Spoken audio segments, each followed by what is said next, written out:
episode of Grid of the Diaspora, and I'm your host, Nakira G. And today we are talking about what has been going on in Compton, in LA, and South Central, and all of Los Angeles over the past week with the ICE raids. Let's talk about it.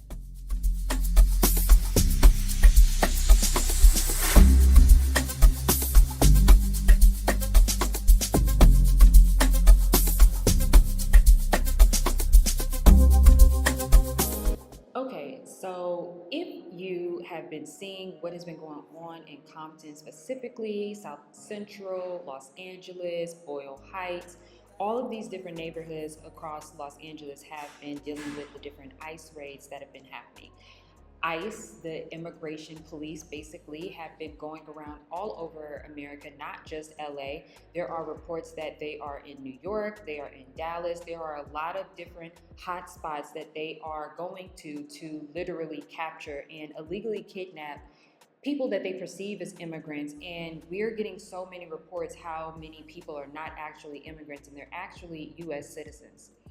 And so over the past weekend, particularly on Saturday, protests have been erupting and they're still happening as of today when I'm recording, which is Tuesday, June 10th. And it has been quite overwhelming. Those of you who have been following me for some time, you know that I am from Compton. So you know that this is something that is very dear to me, but also this is something that I hate had to happen, but I feel like this is something that just has to happen because we live in a country where people think that they can just live comfortably and skate by and ignore and try to validate themselves by their proximity to whiteness. And now we are seeing in real time that Trump is doing exactly what he said he was going to do, which is frustrating because people have the audacity to be surprised in this moment when there's no reason to be surprised. People are more so surprised that it's happening to them, and they thought that it was only going to happen to a certain demographic of people, which is even worse, right? And so let me just go over a few of the facts and some of the information regarding the anti-ICE protests. And I want to be very clear on the language that we should be using when we talk about these different protests that are happening, right? This isn't a riot. This is not a riot, okay? This is ICE agents coming into Black and Latino communities specifically, and they are literally illegally kidnapping people off of the street.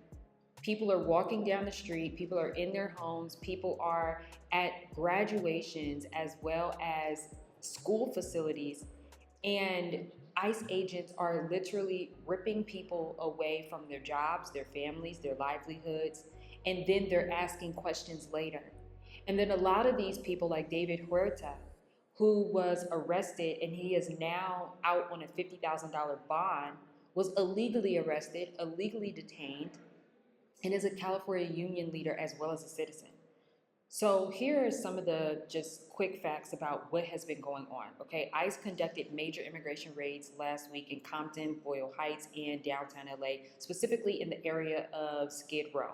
If you don't know what Skid Row is one of the major encampments of homelessness in LA, and it has become now a hub where homeless people go to find resources and community amongst other people in that predicament. Over 118 people have been detained, majority from Latin American countries. Tens of thousands have protested in the streets since Saturday. Flashbangs, tear gas, and rubber bullets. Rubber bullets have been a main thing that we are seeing whenever the police and ICE or these different special police forces are called upon to, I guess, reprimand or fight against these non-violent protesters. And it's really kind of insane because protesters are not showing up with weapons. They're not showing up with bombs. They're not showing up with things to harm the police or to harm other people. But what they are doing is when those things are being shot at them or thrown at them, they are kicking it back at the police. They are kicking it back at the people that it's coming from. And there's a lot of misinformation and there's a lot of propaganda and biasness happening in the media right now, obviously, because the President of the United States is doing his best to control the media. And there are a lot of images and videos of protesters throwing tear gas, but I want to make it very clear that they can only throw something that was thrown at them, right? At least 27 arrests so far. Journalists have been injured during live coverage. There is a video of an Australian journalist who was on the scene, and you can literally see the police aiming directly at her, where she is actually opposite side of where the protesters were. Particularly, they look like they were kind of in a media area, and you see the police literally turn all the way towards her and directly shoot her on live television, right? Trump decides to deploy over 2,000 National Guard troops. So, and there's more that I'm gonna get to, but this is really frustrating. It's really scary. It's really disgusting. It's really alarming because I hate that some people had to see this in order to see that their decision to vote for him was wrong. It's even more disgusting that there's people who are watching this who voted for him and who still have not had their breaking point. Trump deploying these 2,000 National Guard troops into LA is so cowardly. It's beyond cowardly, and it's honestly, and I know we're using all of these words like fascism and imperialism, and it is all of those things. But when you break it down to its like molecular level, it's honestly just cowardly. It's cowardly, it's dishonest, it is supremacy in its highest form, and honestly, it's something that many of us knew would happen. The rhetoric that is coming from FBAs, I want to make a very direct little message real quick, because the FBA movement is very divisive, it's very uneducated, very miseducated. This demographic of people are trying to co-opt Black identity, and I just want to make it very clear that the FBA movement has no relevancy to the Black American history, nor has any relevant power to colonize our identity under foundational Black American. I don't need an acronym to describe what happened to me and millions of other people who are descendants of the transatlantic slave trade, as well as descendants of the Arab slave trade. I don't need an acronym for that. And I find it really disgusting that so many of the people who support the FBAs, they are using this moment to divide Black people from the Latino community, right? And so what's happening is you're seeing all of these tweets and messages saying, oh, Black people, we're sitting this one out. Now, two things can be true at once. Multiple things can be true at once, right? What is happening right now is a slap in the face to the people who voted for Donald Trump, who are particularly of Asian descent, of Latino descent, and Black immigrant or newly citizens who were once immigrants, you know, Africans included, Caribbean people included, right? This is a slap in the face to the people who voted for him, right? However, slap in the face was gonna come regardless. It was just a matter of when.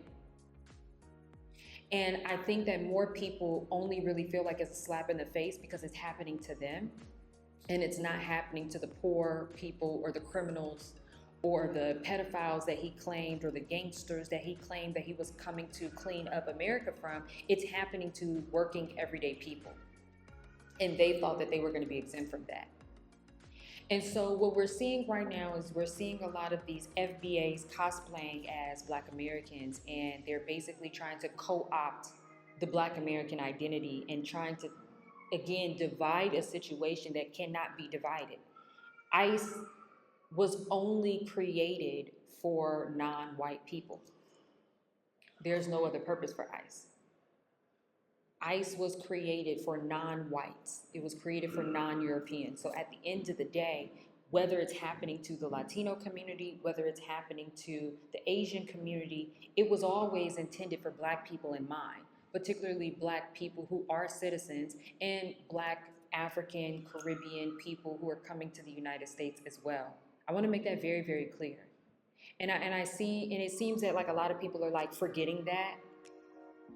You know, there's a lot of, oh, you should be caring about what's happening right now because it can happen to you as a Black person. It's already happening. It's always been happening. What's happening right now in Compton, I think, is it's just a microaggression to a bigger problem, as it always is. The U.S. always uses smaller communities as examples and as practice for what they are planning to do to larger communities.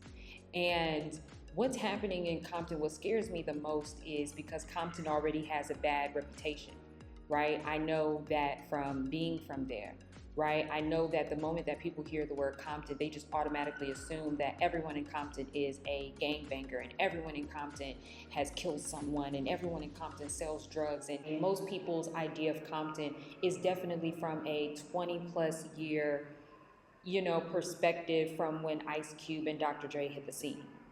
As much as I love that people are praising Compton for the way that people resisted ICE and the way that people responded so quickly to the ICE raids that were happening in Compton, it's a bittersweet moment. I don't know, for me, because it's like we've all celebrated, Compton in this past recent year with Kendrick Lamar and all this stuff that's been happening. But then in the same breath, something like this happens, and it's like, as much as I am proud and I am happy, I knew that people from Compton would do that because I know how we are.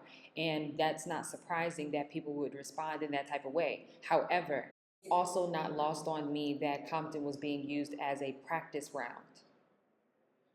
And I just wonder how many people who are watching what's happening in Compton are prepared for the next 24 hours, 48 hours, 72 hours, the next month, the next 2 months, the next 6 months, the next year, where what we're seeing over this past weekend continues to happen at such a higher degree.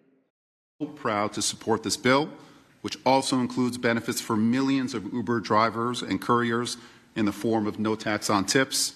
Mr. President, our earners are grateful for your support. Thank you very much. Right? What a great job. When you think we're doing a lot of work on Iran right now, and yes. I see that what you just said, you came here and Absolutely. They took it all away from you, and you started, and you've become one of the biggest anywhere in the world. What a great story that is. Thank you very much, Mr. Congratulations. President. And we wish you all the success there. Thank you very much. We'll need it. We're going to need it for that. That's it. They're tough negotiators. They're great negotiators. Yes. Among the best. Look at Yes. you. Thank you very much. Thank you. Appreciate it. And that's why Uber is so proud to support this bill. That's pretty much what's been going on over the weekend. Please make sure that you check out my article. I am writing an article about Doechie's BET Awards 2025 speech.